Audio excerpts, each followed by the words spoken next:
हरे कृष्ण।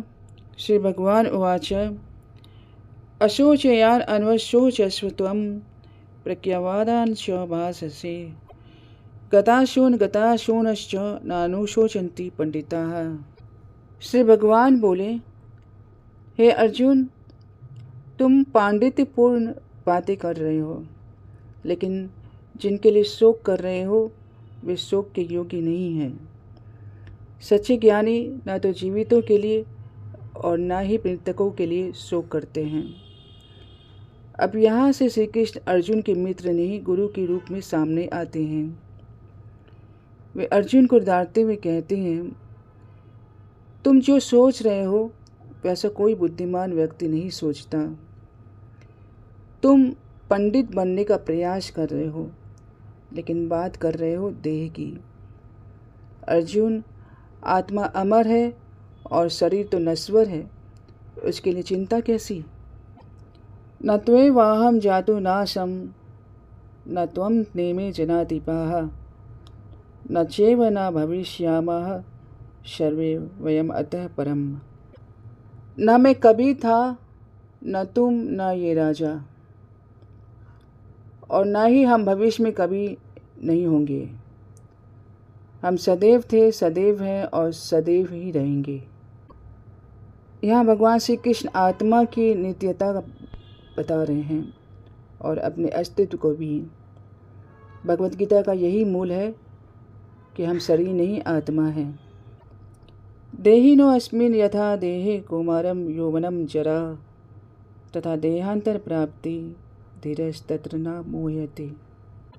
जैसे बाल्यावस्था से युवावस्था फिर वृद्धावस्था आती है, वैसे ही मृत्यु के बाद आत्मा नया शरीर ग्रहण करती है। ज्ञानी पुरुष इससे विचलित नहीं होते हैं। हम आत्मा हैं और आत्मा कभी नहीं मरती।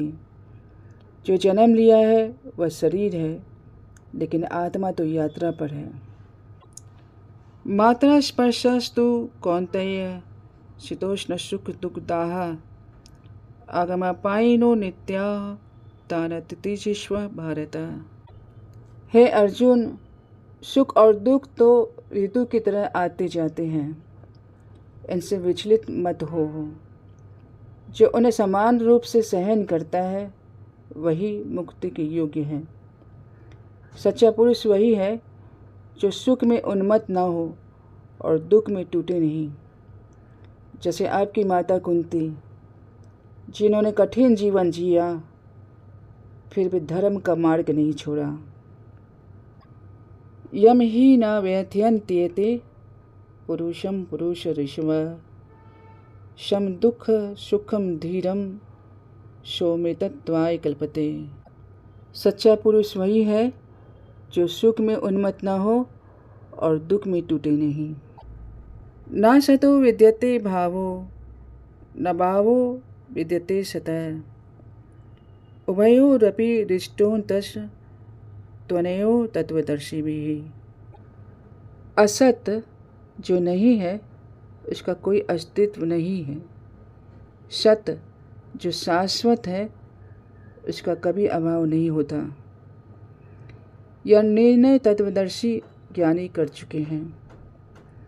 हमारा शरीर बदलता है, मिटता है, लेकिन आत्मा जो चेतना रूप में है वह शाश्वत है। अविनाशी तु तत्विद्धि येन सर्वम इदं ततं विनाशम अवश्यास न कश्चित् कर्तुम अर्हति। जो संपूर्ण शरीर में व्याप्त है उसे अविनाशी समझो, उसे कोई भी नष्ट नहीं कर सकता। हमारे शरीर में जो चेतना है वही आत्मा का प्रमाण है। जैसे एक सूर्य से पूरी पृथ्वी प्रकाशित होती है, वैसे ही एक आत्मा से पूरा शरीर चेतन होता है। जो आत्मा को जाने, जो सुख दुख को संभाव से ले, जो इस देह से ऊपर उठकर कृष्ण में स्थित हो जाए, वही है सच्चा पुरुष, वही है मुक्त होने योग्य। भगवान श्री कृष्ण हमें यही सिखा रहे हैं कि तुम आत्मा हो, देह नहीं, और आत्मा को कोई नष्ट नहीं कर सकता है।